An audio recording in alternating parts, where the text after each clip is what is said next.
Hello, chat fans. Welcome to episode 2 of our conversation about ChatGPT. As promised, we're going to talk a little bit about Microsoft. Now, most people in the business world know that Microsoft has ruled the roost as far as business productivity tools for quite a while. The disruption sort of landed when Google search took over the world and they started making products to rival Microsoft's monopoly on word processing and spreadsheets and email and all that kind of fun stuff.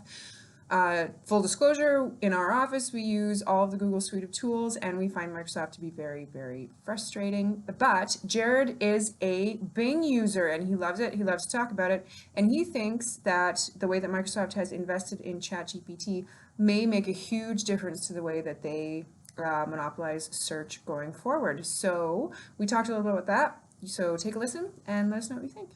We were chatting a bit about the potential for this to, I guess what interested me was the potential for upsetting Google's monopoly over search. I don't know if you want to talk a little bit about that. Yeah, so I think it's interesting for a couple of reasons because one, Google has kind of buried itself with, it's turned itself into a poor service for the sake of monetization. It happened very slow and gradual, but if you look at Google from 20 years ago, even if their search technology wasn't perfect, to where it is now, they are more technically sophisticated, but they are so focused on monetization that it's a bad user experience. They're not innovative anymore. They aren't innovative. Sort of plateaued. They plateaued, and you got to slog through ads and paid content to look for anything that's actually organic. Where ChatGPT is kind of cutting through all of that for you, just giving you what you want. Now, the other thing that's interesting is Microsoft has always been playing second fiddle in the AI and search realm. And now out of the blue, they are building ChatGPT into Bing and into Edge. And this has been a long, slow plan for Microsoft, slow simmer, where they've been putting billions of dollars into OpenAI, the company behind ChatGPT. And they've been very hush about what's been going on. Then they released ChatGPT, and they were still very hush, they weren't trying to take any kind of credit for it. But once they saw how well it was received and how people were using, they're like, boom, by the way, this is baked into our products. And they've just unveiled it all of a sudden. Right. And Google, to counteract that, has announced Bard, which is its AI, which first of all, from the demonstrations, was not very good at all. It was making a lot of mistakes in the press release. They rushed it, right?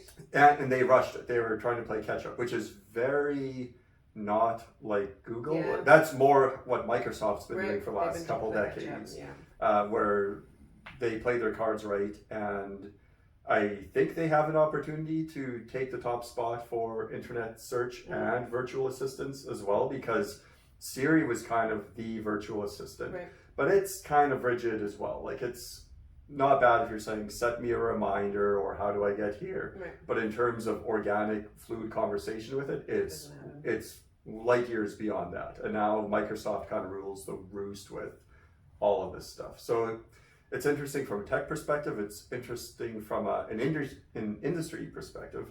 And I think in the next 1 year, 5 year, 10 years, it's going to be interesting on a society perspective as well. Right, how things are going to change. Yeah. We always get this idea that there's some permanence to these tools that we use, Facebook and Google and all that kind of stuff. But you can see any bit of disruption, something else is going to come up and replace it. And it's almost like we just have to be used to that. The one thing I find interesting is now that they're through the test phase, they're planning on charging a subscription fee for this. That's right, left you on a cliffhanger again. Next time, we're going to talk about what everybody's here to wonder about, the money. How do we pay for this? Right now, we're really used to getting a lot of services for free, and the reason that we get it for free is because we are the products. But in the future, ChatGPT may disrupt that model as well, which could be good or could be bad. To find out, you'll have to tune in next week for our third episode of ChatGPT. Let us know what you think. Feel free to comment in any of the videos. Feel free to share. Feel free to let us know that we suck. We are talking to a videographer about the possibility of having a professional do it for us. That would be super fun. So let us know what you think. Thanks, guys.